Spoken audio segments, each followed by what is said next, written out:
Assalamu alaikum wa rahmatullah. Salman al-Farisi, this noble companion of the Prophet ﷺ, born and raised in Persia, he was a shepherd growing up. His father would have him take the flock of sheep and go and herd them throughout the day. But the father of Salman was very loving of his child. He loved his child so much. But he wasn't wise in the way he expressed that love to his child. He was overly protective and overly restrictive. And anytime Salman was curious about something, the father became nervous and anxious. No, you can't do this, you can't do that, be careful of this, be careful of that. He did that out of love. However, that backfired on his father. One day Salman was out herding the sheep and he came across a home or some sort of structure, and he heard noises inside, got curious, went closer, and he saw a group of people singing and chanting and doing things. And he became pretty curious. Hey, what's going on? It turns out that that was a church and that was a group of Christians worshiping. And Salman became increasingly interested in Christianity. Originally, he's coming from a Zoroastrian or a Majus society, but he saw Christianity was better than the religion of his father. When got to his father, what did his father do? He's nervous, he's concerned. My son is leaving my ways, he's leaving the family, he's leaving society. What did he do? He chained and tied and pretty much imprisoned his son Salman. This form of parenting, again, as we see, is going to backfire against the father. What did Salman do? He did what any young man, what any teenager would do. He found his way out and he ran. He left his family, he left his society, and he started going around learning about Christianity, about faith, until eventually the last of his teachers told him, the last messengers coming out in Arabia, go to Arabia, you'll find the truth there. Of course, in Salman's favor, what happened was in his favor. Alhamdulillah, he became the great companion Salman. But there are some lessons to learn here when it comes to parenting. Salman's father was simply overly restrictive and overly strict with his son, and that caused his son to rebel against him. What we find all too often in the Muslim family today is that parents, especially those coming from born and raised in other countries, where the family is a lot more authoritative than here. It has a lot more value than it does here in America, where when a father or a mother says something, then the child listens simply because, well, it's my mother or my father. However, here in America, that doesn't work. The father, the mother, the family, society, religion, none of these have a type of weight in the mind of a child. It doesn't. In fact, what media, what movies and music teach our children is to question your father, question your mother, question your religion. This is what we're dealing with. And so it no longer works for a father to say, my son, believe in Allah, obey Allah, worship Allah, pray your 5 daily prayers, and then the child listens simply because, well, it's my father telling me this. It doesn't work anymore. And so we really need to update how we engage our children and learn more, specifically in terms of what they are being exposed to. Should we let our children watch movies? Should we let our children go and explore the world? Or should we restrict them? Well, what we see in the story of Salman is that if we restrict them, it's going to backfire. The child sooner or later will do one of two things. They will rebel, or they will lose their relationship with their parents. They will see their parents as nothing more than an inconvenience in their life. They can't wait until the parent is no longer, they are no longer dependent upon their family. But we need to do the following three things. Number one, don't restrict what they're exposed to, but rather manage it. Manage the movies they're watching, don't restrict it. Manage how much they watch, don't completely restrict it. Yes, of course, there are some movies that are simply inappropriate, that it has nudity in it, it's excessively violent, fine. But generally speaking, if your child wants to watch a movie, don't restrict them just because, well, I'm afraid they're going to become corrupt. Rather, manage it. How can we manage it? Well, number one, manage how much they are watching. Don't let them watch day in and day out.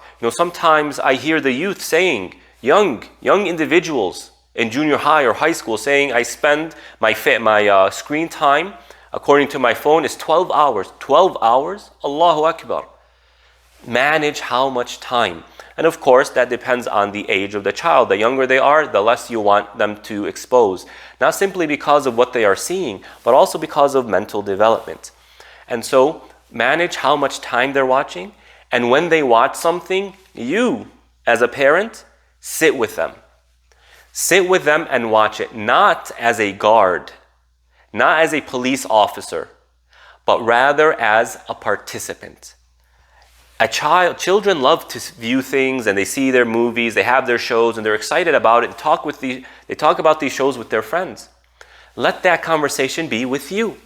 Say, let's say you're watching a show with your child. Ask them, who do you think is right in this argument that's happening? Let them talk. What do you think should be done? What should have they done? What should have they done in this regard? And when something inappropriate really does come, don't get all frantic and say, oh my God, haram, haram, haram. Say, hey, you know what? Islam doesn't really agree with this. Do you know why we don't agree with this? Quote them a verse of the Quran. Quote them a hadith of the Prophet ﷺ. Use your rationale to show them this is wrong. This is modern parenting that is effective. But to simply say, don't watch it, how dare you? There's this and there's that in it. You can't watch it. They take the stuff and they unsubscribe from Netflix or anything like that. It backfires. It doesn't work. So that's the first thing. Manage how your children view content. Don't restrict it. Also, another point. What we find is that in very, very conservative families where the parents don't have a TV in the home, where children don't watch anything, and they have no phone usage, and then eventually they get into college. Now, that strategy may work at younger ages, but when they get to college, and now they're exposed to all of these ideologies, it becomes like a mountain falls upon them. They don't know how to deal with it. I've never heard of this stuff. What do I do? And what happens a lot of times is that all of that intensive upbringing, this conservative upbringing, falls apart. Why? Because the child was not prepared to deal with the challenges that are already waiting for them in college. Don't restrict them, manage them, participate with them.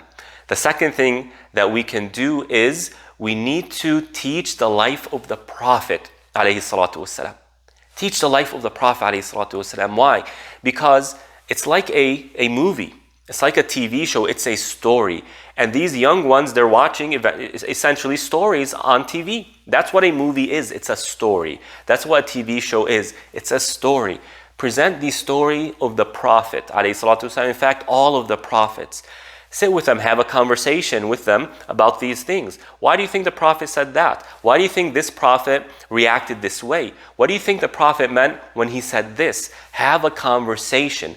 This way, not only are you building the relationship with with your children, but you're also instilling those principles so that when they see it in real life, when they're exposed to the haram, to the immoralities, the unethical behaviors in the world around them, it's there. We cannot change that. But what we can do is prepare them for it. When they learn about the prophets, when they learn about the stories of our heroes, it instills those principles in their hearts.